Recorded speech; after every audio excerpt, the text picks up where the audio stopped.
Now, what did you notice in, or should I get back up there? I probably should know. What did you notice in the clip? Anyone? As the students were singing the song, and it was a beautiful song, and a melodic song, what was happening with Grover? What was he doing? He was talking the whole time. What else was Grover doing? Looking around. What else was Grover doing?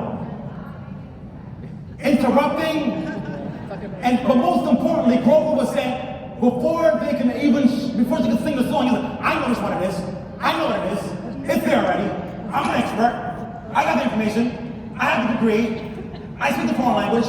You guys follow me? Young folks are singing a beautiful song, trying to show you what does not belong.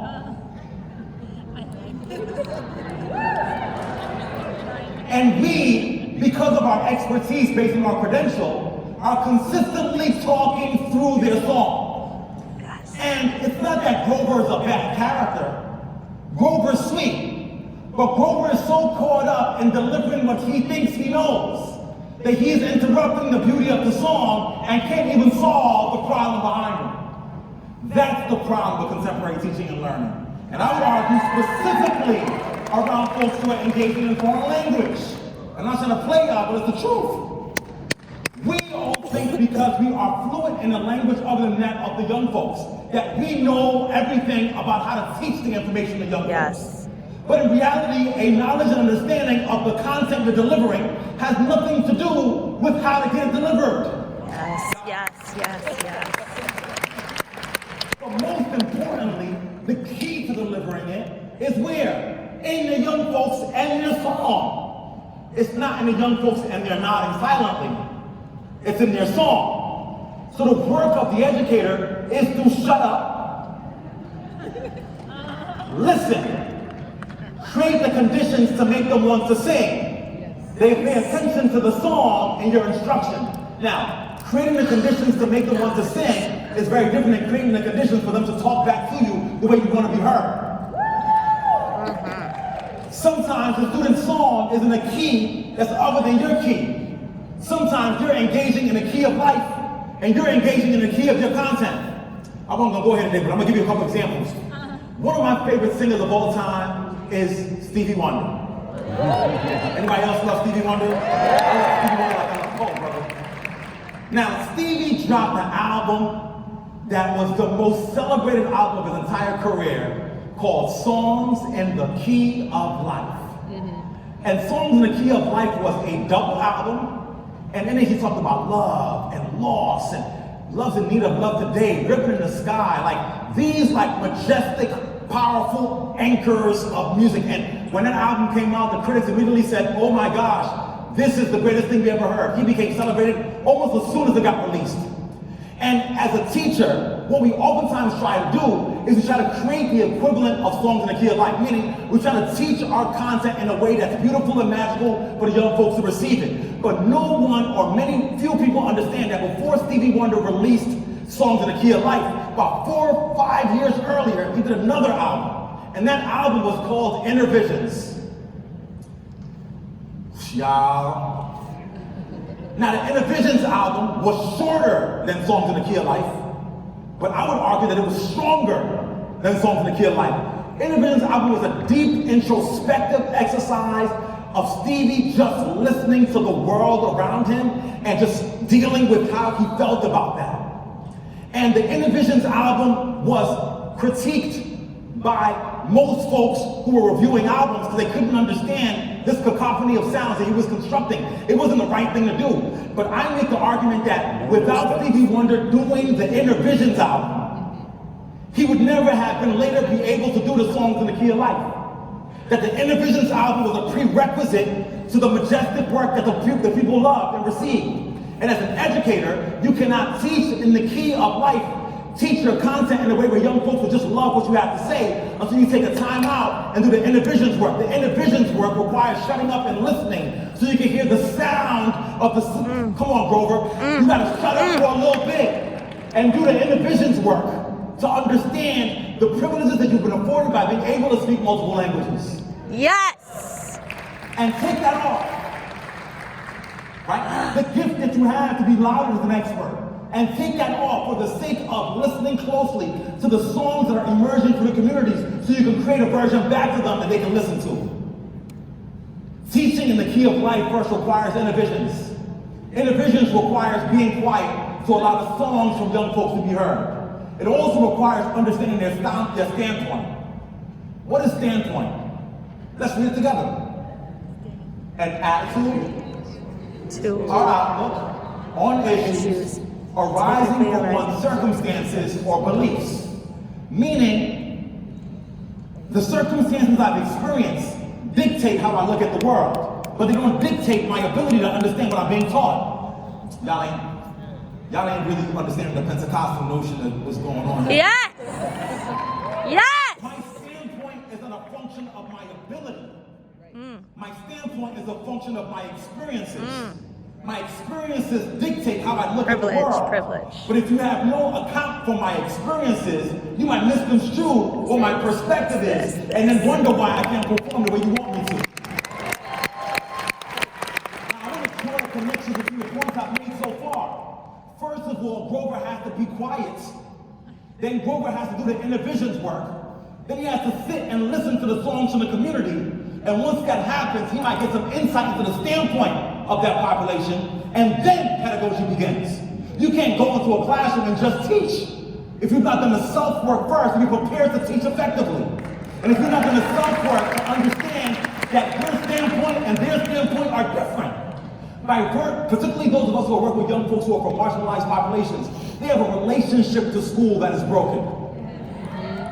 And if you cannot repair the relationship to school, you can't deliver content. And now I want to get into the idea of teaching of a foreign language, because I don't know if y'all knew this, but I teach a foreign language. Yeah. I teach science.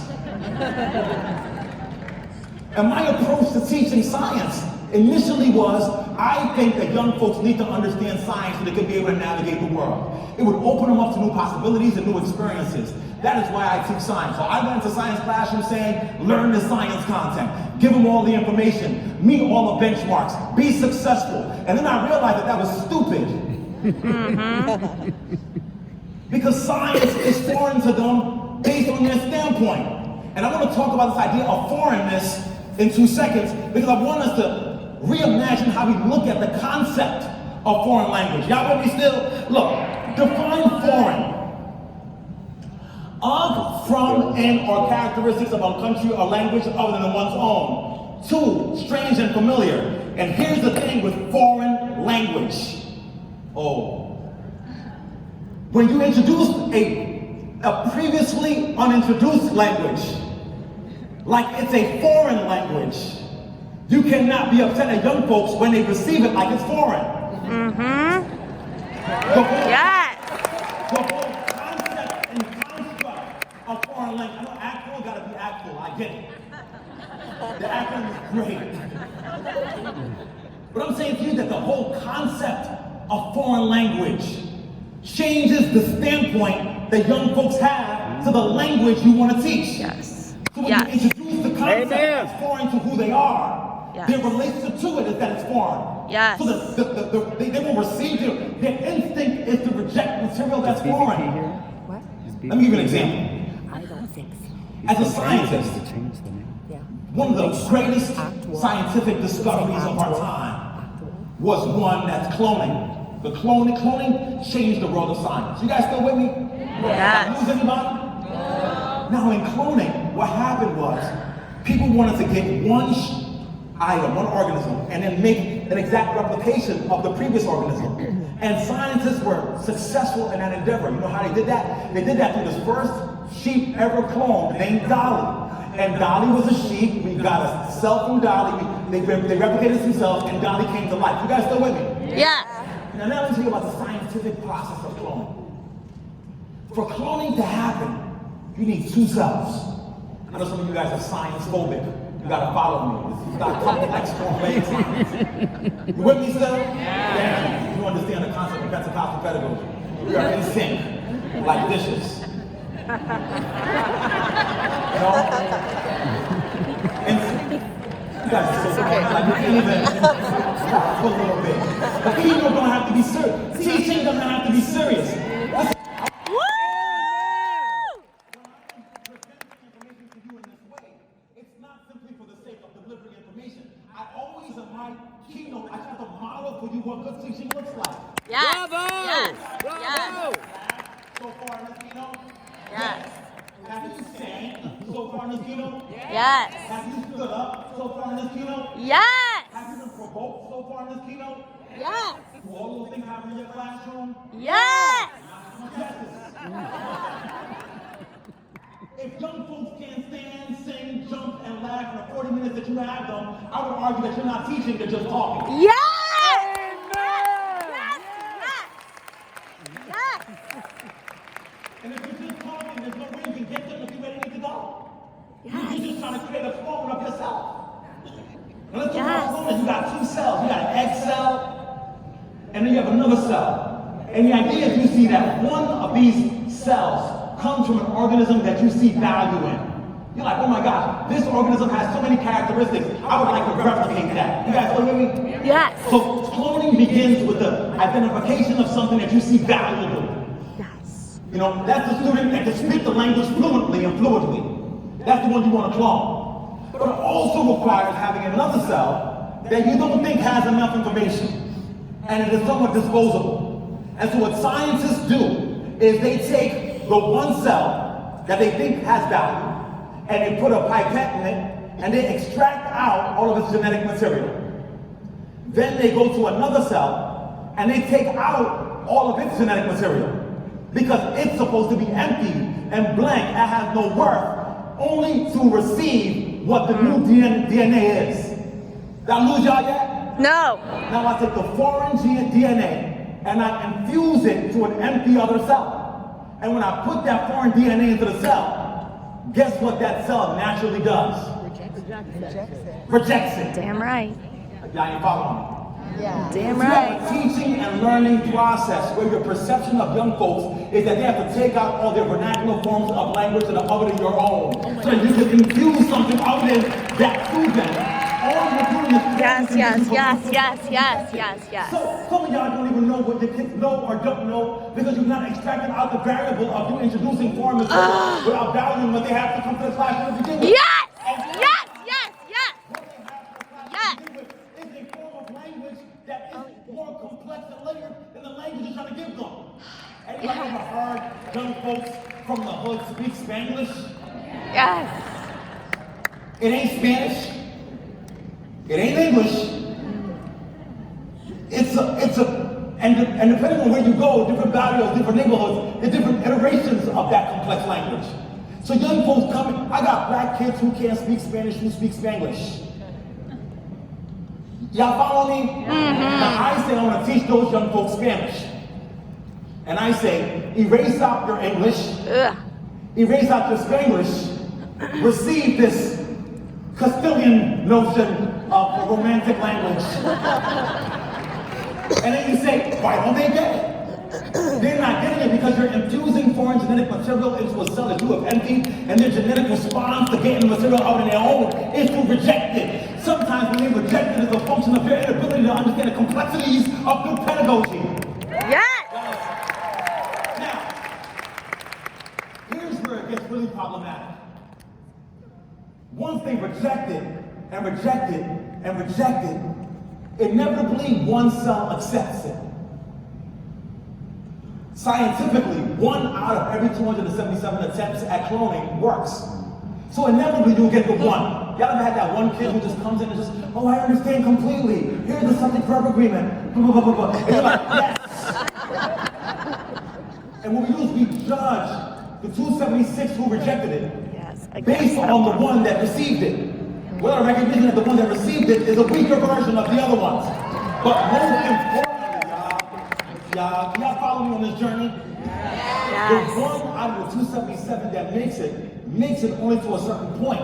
Because scientifically we've learned that the ones that we thought made it actually end up worse than their counterparts who were welcomed as they were. You know, Dolly was the successful clone that lived half the lifespan of other sheep.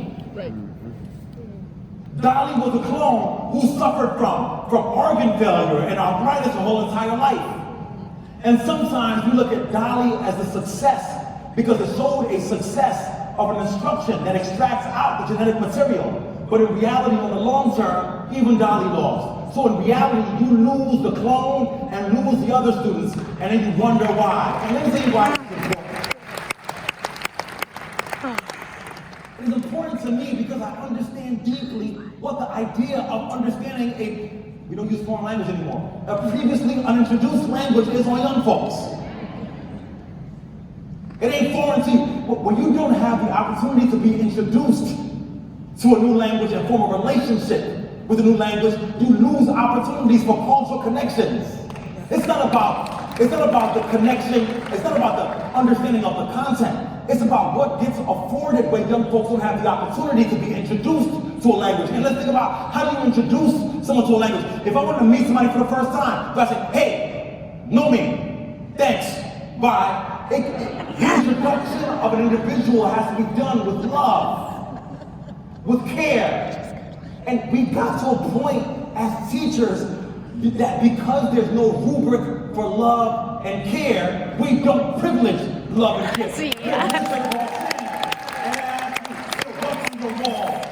the checkbox. Here's my UNOW's up. My text is up. My lesson plan is great. And you can get a satisfactory on your administrator's evaluation of your pedagogy based on you meeting the benchmarks, based on the checkboxes. But because they know rubric for love and love and care is absent, you lose the young folks anyway. You can be satisfactory in the eyes of the administrator and be completely ineffective in the souls of young folks. And if that's the case, what's the point? Right. Yes. Yes. So talking about previously unintroduced language, and we're talking about standpoint, we must also concurrently talk about the idea of language. What is language? I think of science as a language. Whatever previously unintroduced discourse you employ is your language. But language has nothing to do with words. Y'all, I need y'all to follow me on this journey. I know I'm pushing y'all a little bit.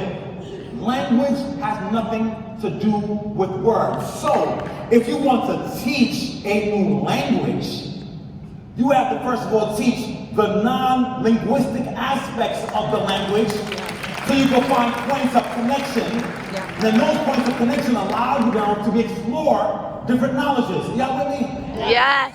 So you know what the universal language is, y'all? Did I lose my slide? It ain't just hip hop, it's just music. Music is the language, and I use hip hop because I'm a hip hop dude, you know what I mean? But music is a language that speaks to the imaginations and souls of people without words. I have witnessed hip hop artists that have relationships with go to countries where they don't speak the same verbs and words, and the whole, y'all ever seen Wu-Tang Clan in China? Where folks are saying every single lyric to a T, and the kind of collective effervescence in the room can just lift the soul to a different platform and atmosphere.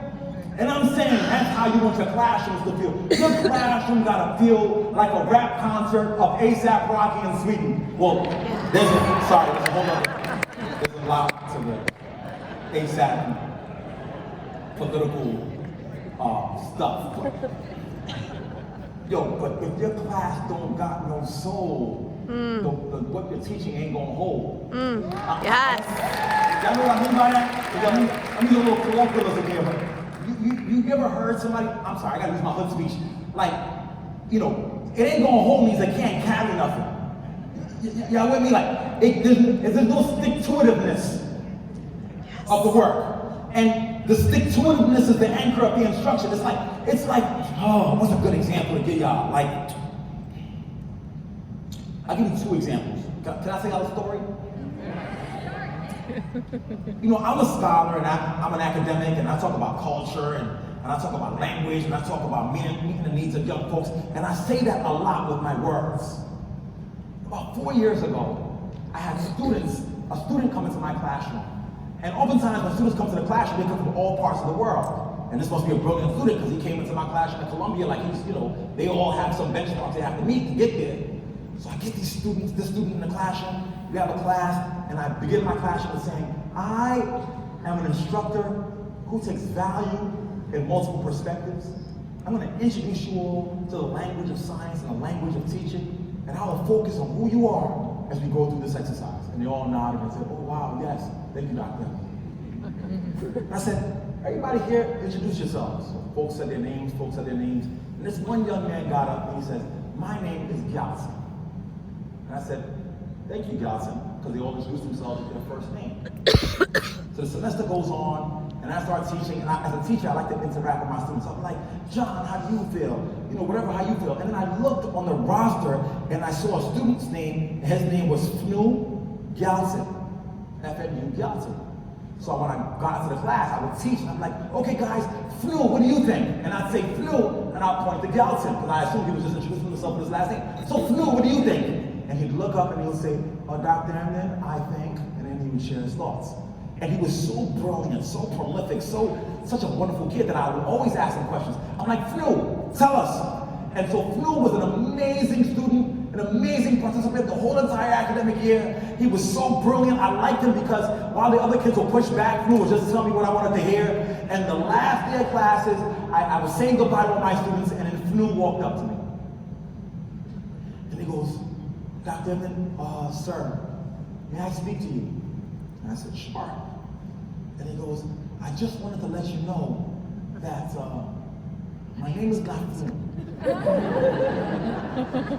So important.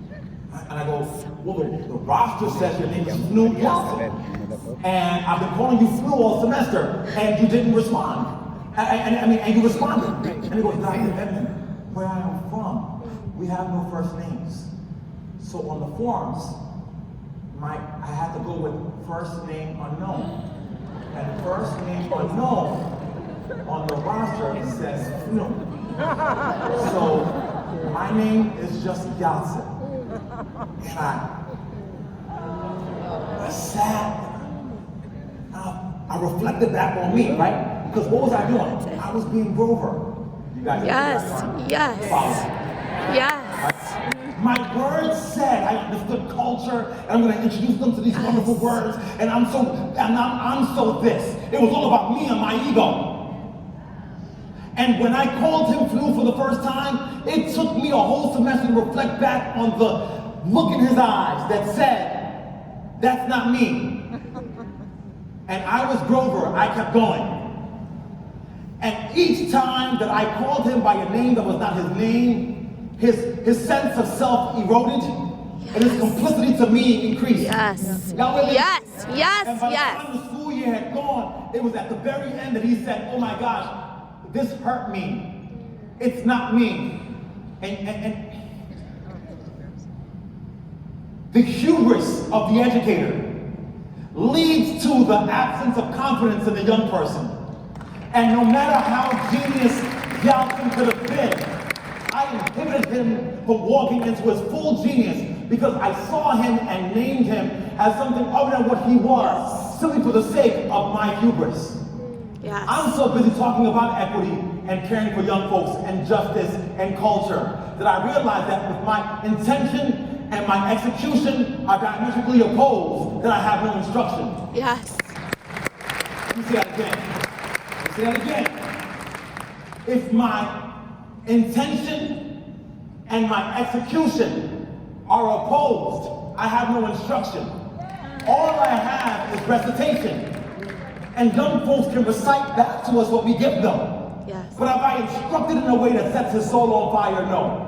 And it's a function of my hubris. Yeah. And let me tell you something, Yeah. and I hate to say this to y'all, but teaching a foreign language, I got a lot of hubris. Yeah. Yes. Let me tell you why I can say that to you, because I know that as a science educator.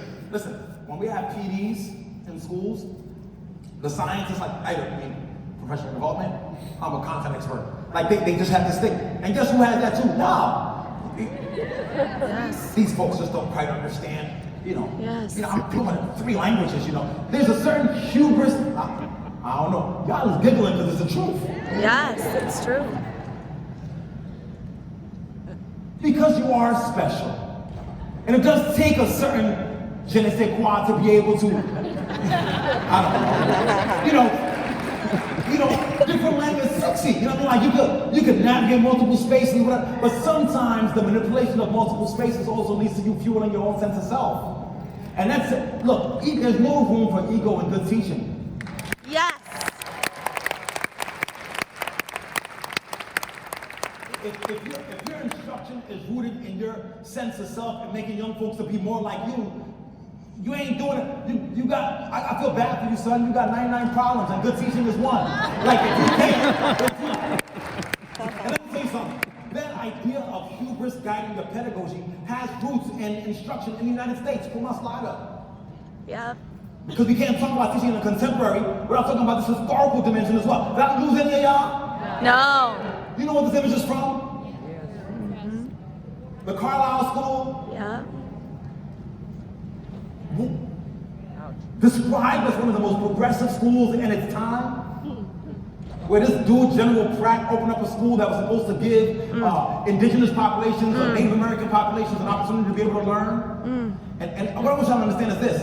In that school that was supposed to teach folks how to learn, the biggest way that the young folks were robbed of culture was through an instruction of a foreign language. Whiteness. I don't want y'all doing it. Yes.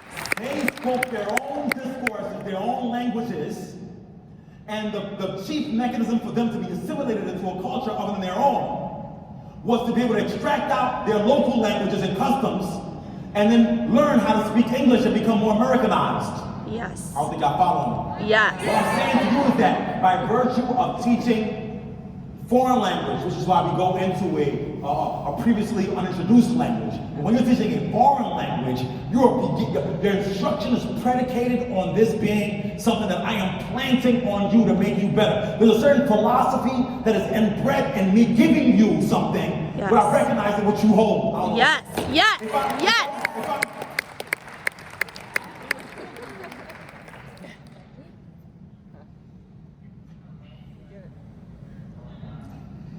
If I'm giving you something that amounts to robbing you of joy, is it really a gift? You see what I'm saying? Like if you look at the faces, pull that back up. If you look at the faces of the folks on this, do you see joy here? Do you see love here? Do you see a desire to be here? And what I'm saying is that, sure, in the minds of Pratt and those who organized the school, I was giving them a gift of a new language. But if the gift of the new language equates to your suffering, if the gift of a new language equates to making you not want to do well in school, because let me tell you something, if a young person enters into your classroom and you rob them of joy and agency, their absence of success in school is at your feet and is your responsibility. Yes. It's not about the system. I'm saying if you try to teach them whatever it is you're supposed to teach them, they leave your place not enjoying the process of learning. And they carry that trauma of the poor experience in their foreign language classroom into other parts of the classroom. It's your fault. But here's the magic of it. Just like it could be your fault if they had no joy, it could be your legacy if you invoke the joy. Yes! Yes. If you choose to understand that language isn't words but culture, because see, when you understand that language isn't words but culture, you can teach a language spoken in another place by introducing young folks to shared culture first. If I want to teach you a language, I don't got to give you the words and a subjugation, a subject-verb agreement. I can simply introduce you to other places in the world with other young folks who are just like you, who speak that language. That's the entry point. So I'm going to present a familiarity with the culture. My goal is to teach you the language in the linguistic sense. But my responsibility is to teach you the worldview in a global sense. So my instruction begins with, okay, I'm teaching these young folks how to speak whatever it is. What other people who look like them exist on another part of the world? Yes. That they need to know, that they want to know, that they desire to know. And when I introduce a young person in the Bronx to a young person in the hood of Paris, who's also been marginalized. Literally Are y'all following me? all I talk And about. they both speak a universal language of hip hop. So I introduced them to the young folks and then the music of the young folks. Now they might not understand the French raps, but they understand the French emotion of being marginalized. Yes. I see myself Yes. in another person. I know the joy, I know the pain, I know the celebration, I know the loss, I know the love. Then I invoke a curiosity. I've invoked the desire. I've invoked the passion. See, when young folks, passion is the lighter switch of good learning. Once I've introduced you to somebody like you and have a passion for knowing more, then they start saying, could you teach me what they're saying? Yes. When you guys jump the gun, Yes. you trying to teach them, oh Lord. Yes. Yes. Yes. Cats be out here teaching words, bro. What's the value of words without context? Yes. Yes. Yes. Yes. What's the value of understanding how to conjugate in a different discourse without introducing you to the world where it's spoken? Yes. What's the purpose of me making you have a command of something other than what you're familiar with, and then there's no space for you to be able to engage in it once you leave my classroom? See, what you've done in that sense is that you've taught me that learning isn't real life. You've trained me to believe that all of learning is simply for the sake of my grade. And if learning is simply attached to my grade, but not attached to my world, to my life. And when I talk about world, I'm talking about a global. Yes.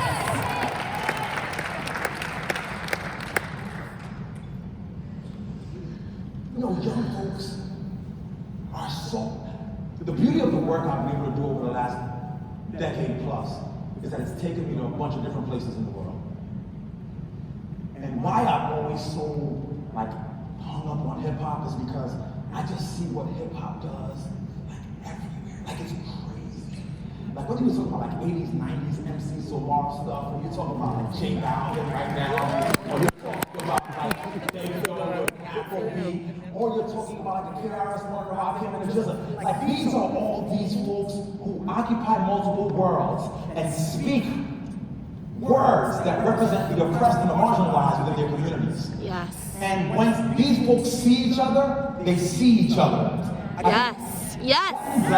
Black folks, we at? Don't be shy. Okay, I got some of my folks in here. I just want to give you an example. So as a brother, right? Because you know, you got to bring your own worldview to this thing. I oftentimes enter into social spaces where I am not the only, like I am the only one of sorts. Let me be a little bit more explicit. So, you know, I got mad degrees, mad meaning a lot of, and I'm a professor in an Ivy League institution, and I have relationships with multiple Ivy League institutions, and you know, so when I go into certain spaces, I know the places I'm occupying were not necessarily designed for me. You know what I'm saying? But you know, from the hood, we just dug our way through, so we enter into these spaces. And when I enter into these spaces oftentimes, and I look around, it's not like I'm looking to be the only one, but I'm looking, and I'm like, I just see mad white folks. Like, no shade to white folks, I love y'all, but you know, sometimes when you go into a space and you don't see other white folks, you don't see other people, like you look around, like, okay, all right. We're gonna be okay. This is gonna be one of those evenings. We got this some cold switching, and you know. And then once you walk into a room like that, and you scan the room, and then you see like another brother in a corner, right? I'm giving you all insight into the experiences of Black males in America. So I walk in the room, I don't see nobody, and I see a brother, right? When I see a brother, you know what happens? Oh, you still like, no, we're white. No, but I'll tell you so. So I walk in, and I see him, and I'm like, Yes. right? It's not even a downward head nod, it's an upward head nod. And I don't know what to do, but I give him an upward head nod, he gives me upward, brother's giving me a hand right there. He's giving me a little something back, right? And so in our head nods, we've had a whole conversation. Nobody else in the room knows it, but it's it. I walked in, bruh, it's just us. Yeah, it is just us. Right? So, right? He's like, he gives me a, you alright? I'm like, yeah, I'm good. Navigating this successfully. If anything go down, you got me? Yeah, I got you. Like in our head nod, we've had, I don't know if y'all follow. There's a whole text. There's a whole text that those who are unfamiliar are not privy to. Y'all feel me? Now, once that's the case, if you are on the outside looking in, you could never see the text. But it doesn't mean that the text doesn't exist. Are y'all following me? Yes. So for an educator, you gotta understand that young folks need other folks who look like them and sound like them, that may not have the same words as them, but understand the text. Y'all with me? So when they see you, your job as a previously unintroduced language instructor, is to be the person who's the facilitator of the introductions. Yes. You ain't supposed to deliver that. You're supposed to facilitate. You're the person who's like, hey, kids from the hood, this is a French speaker. And they're like, and they'll do the.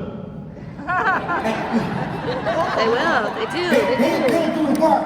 Yes. Your job at that point is simply to facilitate the discourse. So that when they might, so you don't want to get that word wrong, because after you've head nodded, now you might want to talk in person. Let me help you to be more fluent when you go engage with the person who you already have a head nod relationship with.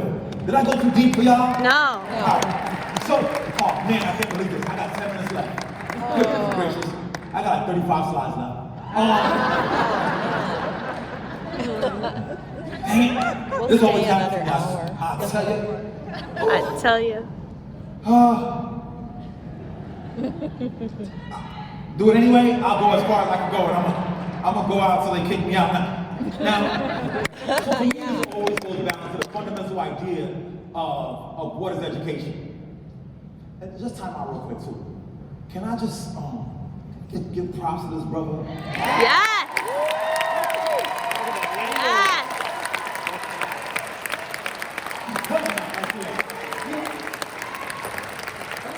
Let me tell you why it's marriage. Can I go in with y'all? Well, sometimes you got to flow and let the spirit do what it's supposed to do. See, the beauty of this is this, right? First and foremost, what you might not be privy to is that in addition to the description of my words, the beauty of who he is, pedagogically, you might lose because we have the head nod discourse happening. I'm dead serious. You have to pay attention to the head nod. Like, you know, when I'm flowing, he's not just giving you my words, he's giving you my inflections. It's the magic. Now, that's the time of the educator. Y'all follow where I'm going? You need the person to deliver the words with the feel. Now, if you can't give the feel, you need a feel person.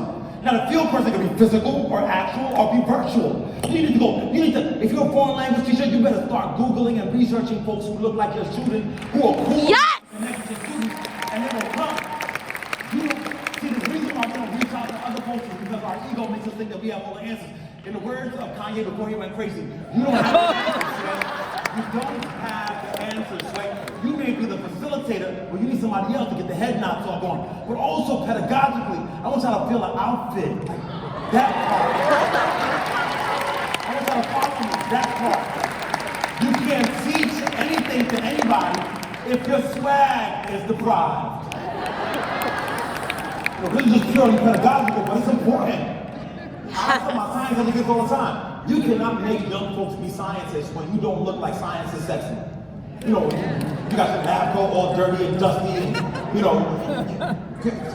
Let's talk about balancing, right? Like, science is sexy. But if you represent science looking like you know what I mean? Yes. Then you can't deliver it. And this is why I love that y'all invited me, because foreign language teachers have no swag either. She said, not me. Listen, a lot of the cats, she's like, not you either, sis. But I'm saying your job is also to sell your discipline. Yes. You didn't know that? Yes. You gotta show that it has a little. Yes. Something when you see his outfit, I want to go learn ASL because of his outfit. The black pocket, the gold is popping, magic glasses, like that's part of the pedagogy. Do you know that? Preach! Do you know that is part of the pedagogy? Yes. Y'all with me? Yes. My time time is running out, but you gotta go do the self-work. You gotta not be Grover. Then you gotta reflect back. Then you gotta do your inner visions work. Then before you get in the key of life, then you gotta understand and listen to the sounds of young folks. Then you gotta understand that you are staying in the gap as a facilitator, not the deliverer of the instruction. Then you gotta make sure that you present yourself and your discipline in a way that invokes the passion of young folks. Those are my messages to you, ACT. I've got like 3 minutes of that. But I wanna, in my last few minutes before we gotta go sign and all that kind of stuff, I just wanna share 2 slides. The first is by a great scholar, thinker, and philosopher named Nipsey Hussle, who recently passed away. And his quote that's always struck me is, if you look at the people in your circle and do not get inspired, then you don't have a circle, you have a cage. And I want us to deconstruct that in multiple ways. First and foremost, as a teacher of languages previously unintroduced to young folks, you've got to be the one to connect with other folks who share your worldview. Y'all with me? Yes. So that you can create a circle of folks around you to keep inspiring you to do good work. Yes. But pedagogically, you gotta understand that in your classroom, it's the circle. Yes. Say that again. Yes. In your classroom is the circle that does the work of inspiring. So if your students look in the circle and they are not inspired, your classroom becomes a cage. Yes.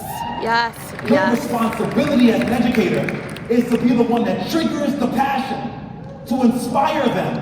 Once you inspire them about the content, they might not know the content, but the inspiration burns so deep at their soul that they want to learn the content. But if you have not even considered the idea of your classroom as a circle that triggers inspiration, if you've not looked at those young folks that are sitting in front of you to be introduced to worlds beyond their own as an opportunity to be able to ignite something, you're not teaching. Yeah, that's it. You're simply there to replicate age-old structures that are the contemporary iteration of what happened with the teaching of language to indigenous folks in the Carlisle School. Yes, that's it. If you don't intentionally interrupt a cycle of dysfunction, you become a facilitator for maintaining. Yes. Yes. Yes. Yes. Yes. So I have in the seconds I have left, oh man, I had so much. I had the drum, I had the...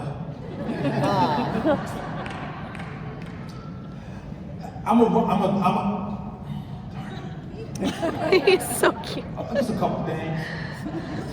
For me, if you're going to teach, and you want to teach to be a facilitator, not just an instructor, you got to learn it's not about what you teach, it's how you teach. Yes. Sometimes in the how you teach, you got to be able to use metaphors and analogies that connect to the real lives of those young people. Yes. You've got to be able to use stories and anecdotes as more powerful than the textbook that you have. Yes. Stories matter more than your textbook. Yes. Anecdotes matter more than your curriculum. I want you to display a moral conviction, a recognition that in this classroom I will teach you a previously unintroduced language that will inform your worldview to change the world. That every young person knows that when they come to your classroom, you're simply introducing them to something else that'll make them a better version of themselves. Yes. That you will always press collective sentiments.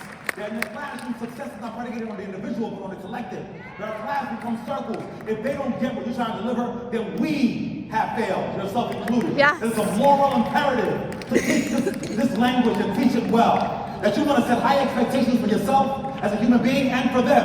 That there's nothing worse than when you don't believe in them before they walk in. And so you believe that they can learn what you have to offer them. The second you walk in, that's number 5. Number 6, that you communicate some swag and some confidence when you walk into that classroom. You can't teach me something about someone I was not introduced to if you're sheepish about the process. Don't be, oh Lord, Yes. keep on going.